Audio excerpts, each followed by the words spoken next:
This is Scott Fain with the Team Woods podcast, and I'm here today in voice, although we're working on the visual with Christine Flack and Kim Bay, both local Youngstown residents and foragers and just wonderful people all around. How are you doing today, ladies?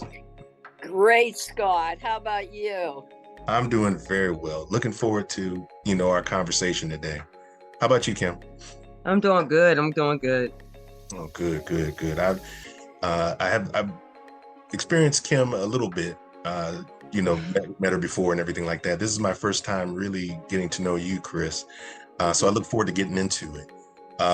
Starting with Chris, are you from Youngstown? Born and raised in Youngstown. Okay. Where'd you grow up? I grew up on the south side of Youngstown. It's a little ethnic town called Lansingville. All the old Slovaks live there. My mother was from Czechoslovakia, so I'm first generation American. And my dad was German.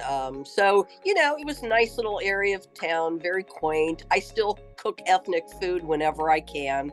Lots of good cultural things that were passed on to me. Hmm. Well, what's one fond memory you have from growing up in Youngstown? Probably going to these different ethnic picnics. The food that we had, you couldn't get anywhere else. It was strictly in this region of town where you had things like pierogi and stuffed cabbage and different kinds of meats. We had sauerkraut and ribs and boiled potatoes with green onions and dill. Lots of good food. And there was a garden that everybody had in their yard, too. Really fun gardening. Fruits, vegetables. My grandmother had a crazy wild grapevine that she used to make juice out of every year. She didn't go towards the wine, although, looking back at it now, that might have been a really good thing for her to do. But she was juices, and we always had great Concord grape juice as kids, plus everything else that she harvested through her garden. Throughout the years.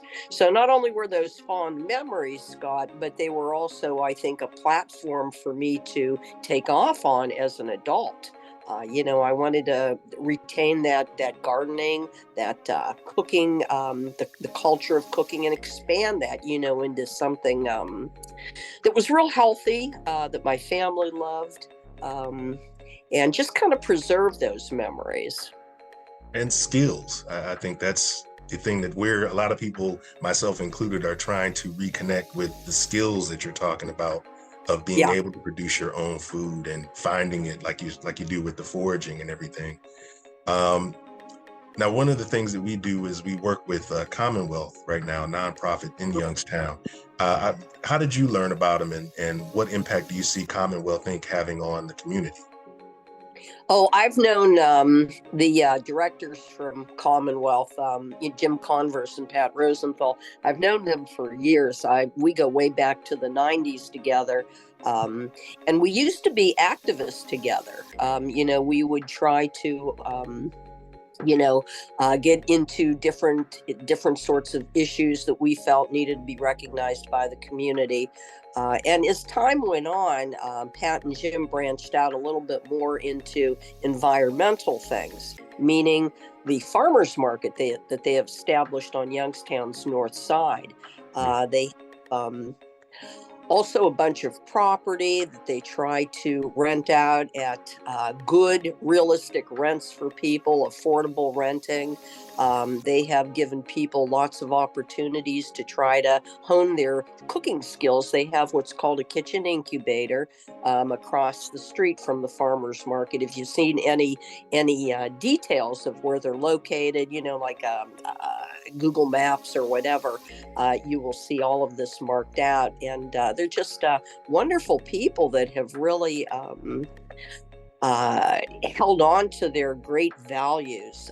Both of them are in their 80s now, so I talk to them as much as I can. Whatever I can learn from them, I would still, really love to have close to my heart, because they're a fount of knowledge as well. Yep, I've experienced them as well. I've been in the incubator a number of times, and you're right. Very knowledgeable and very kind. Very kind.